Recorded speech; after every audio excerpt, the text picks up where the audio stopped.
Good morning, friends. It's Carnivore Kratos, and I got about a 15-minute drive home from the store, so I figured I'd give a little chat with y'all on the ethics of eating meat. So we'll go over the three main arguments that's used against eating meat, and then thoroughly demolish them. Not so much for the sake of any vegans who might happen to stumble across this video, because most vegans are just insufferable virtue signalers, and they don't really care about facts or truth or history or biology or anything science like that. They just they hate themselves, and they deflect their hatred of themselves onto you through their virtue signaling, trying to make you feel bad for consuming animal flesh, which you're designed to do, and I'll talk about that. So the three main arguments are: it's not good for you to eat meat. It's fucking ridiculous. Probably the most ridiculous out of all of them, the most obviously ridiculous out of all of them. Then it's not good for the environment, and it's not good for animal welfare. So, and that one seems the most obvious. You're eating animals, so it can't be good for animals, but actually it's good for animals in the aggregate. So we'll go over that. So let's start with the most important one, that it's not healthy for you. It is healthy for you. You are almost an obligate carnivore. So to define, there's carnivores, there's omnivores, and there's herbivores. So we're obviously not herbivores. The vegans will try and say we're herbivores, but not every time, but 84% of vegans revert back to eating meat after less than 1 year of being vegan, because they feel like they're dying, because they literally are dying. You're literally starving yourself.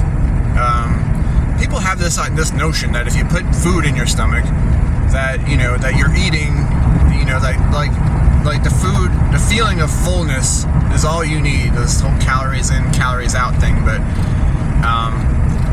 so let's just say, so 84% of vegans go back to eating meat because they feel like they're dying. There was recently a vegan influencer. She was Russian. I think she was in Sri Lanka or something like that, eating nothing but fruits. And she literally starved to death eating fruits. And that just really goes to show the degree of mental illness that many of them suffer. That, she was obviously sick, and her friends were begging her to get better, to get help, and she just basically starved herself to death. And she was so in denial of her sickness that she died. I mean, she looked like she was dying. She was dying. She did die from eating nothing but fruits. Steve Jobs, by the way, was also a fruitarian, I guess they called him, and he died of a very terrible form of cancer that is almost the inevitable outcome of consuming that much fructose on a daily basis, and sugar, and not to mention the inherent nutritional deficiencies. So your body is designed to eat meat, not plants. You have a stomach pH that's about 1.4, 1.5. A lion has a stomach pH of 2. So your stomach is way more acidic than even the king of all predators, the king of all carnivores. You have a stomach acidity more acidic than that, and you have a stomach acidity more comparable to carrion animals like vultures and hyenas, which suggests that perhaps we were scavengers before we became apex predators, and I'll get into that in a second. But it's kind of funny. There was actually recently a story I saw showing that a group of, I'm not sure what kind of primates they were. Like, they were apes or chimpanzees. I think they were chimpanzees, but they were observed. They actually ganged up on a leopard and scared it away from its prey, and then they ate it.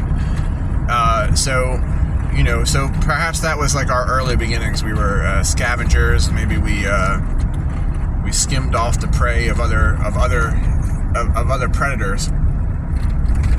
And a lot of vegans will use our teeth. We do have canines, We have very defined canines, but we don't have quite as defined canines as a lion or a tiger or a bear or a wolf. But we do have canines, but ours isn't quite as defined as theirs is, but we still have, teeth that are designed for chewing softer materials like meat. And the reason why we don't have claws and more defined, more vicious teeth is because we used tools. We were smarter and more adept with our body. We have arms, we have opposable thumbs, and we were smarter than and more capable than the average carnivore. So rather than chasing down the prey and hunting it and tackling it and sinking our teeth into its neck and eating it alive, we created tools, hunting weapons, and we killed the prey before we consumed it. And we carved the meat up, and we learned to cook. So, so we didn't use our body as much to kill and eat animals as other predators do, and for obvious reasons. Our bodies are almost perfectly designed. If you look at other creatures and how inept they are in their movement, other creatures can do things that we can't do, but in the entirety, the things that we can do with our bodies, the way our bodies are designed, the way our hands are designed. How about you get off my ass, buddy? I'm only doing 20 miles over the speed limit. Sorry. We are very, very, almost a miracle of nature. There's nothing even close to what the human body is capable of. So getting back to our biology, though, we have the stomach acid. We have a very small cecum, or appendix, I believe. And the cecum is enlarged in herbivores because it needs to store the fibrous materials for longer while the bacteria breaks it down. And we have a very small cecum. And most of the time when we eat fiber, it goes from our mouths right to our buttholes out into the toilet.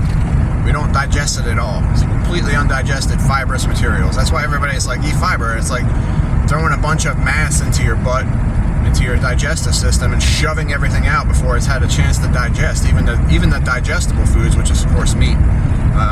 So you really don't digest plants.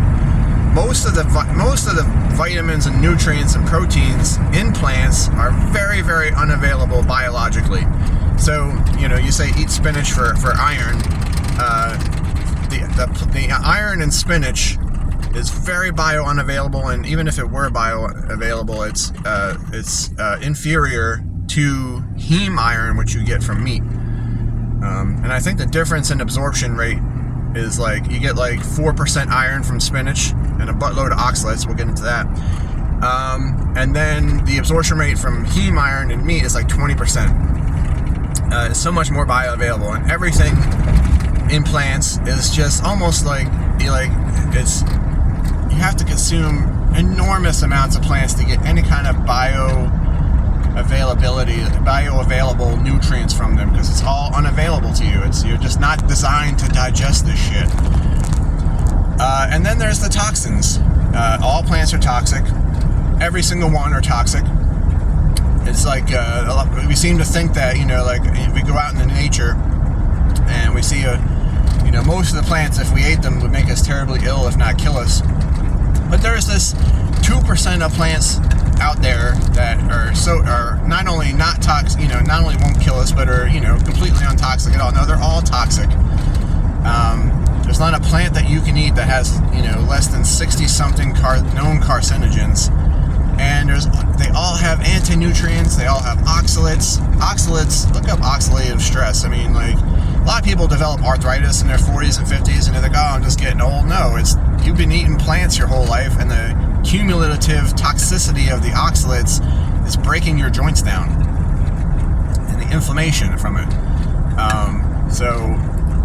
And then of course there's the actual refined carbohydrates, the seed oils, that are the real cause of heart disease, not the cholesterol. It's only found in meat, by the way, not the saturated fat. It is all of the plant materials that you're eating causing inflammation and and damaging your body, which leads to blockages. The cholesterol doesn't even block your arteries. They find very little cholesterol, like plaque, in arteries in heart disease patients, and most people who have heart attacks have perfectly normal cholesterol. It's all completely nonsense. It wasn't, and to this day, I still get vegans telling me I'm going to die of a heart attack because I eat red meat. This was debunked for me at least a good 15 years ago, and it's just a lie that won't die. It's almost ingrained in our cultural DNA, and vegans especially need to lie because, it's like the biggest so-called weapon they have against us, telling us we're going to die from eating red meat. But what happened? They weren't even wrong about it. The sugar and seed oil industries paid scientists to blame heart disease on red meat, and then they tried to say that this industrial slop that they were originally using to oil engines, canola oil, vegetable oil, Crisco, they tried to say that this shit was actually heart healthy. And you've really got to give yourself over to Satan to make a lie that big. But people believed it. And, they started consuming margarine instead of butter. And heart disease exploded. And then, the American Heart Association actually had to pull back and say that, there's not really any correlation between cardiovascular disease and saturated fat and cholesterol. You look it up. They don't even have a dietary, daily recommended allowance for cholesterol anymore. You can eat as much as you want. It's completely harmless by itself. And of course, if you eat high amounts of fat with refined carbohydrates, then you can get a whole bunch of problems. But fat by itself does not make you fat. It does not damage your heart. So I think I've covered it. Plants are toxic.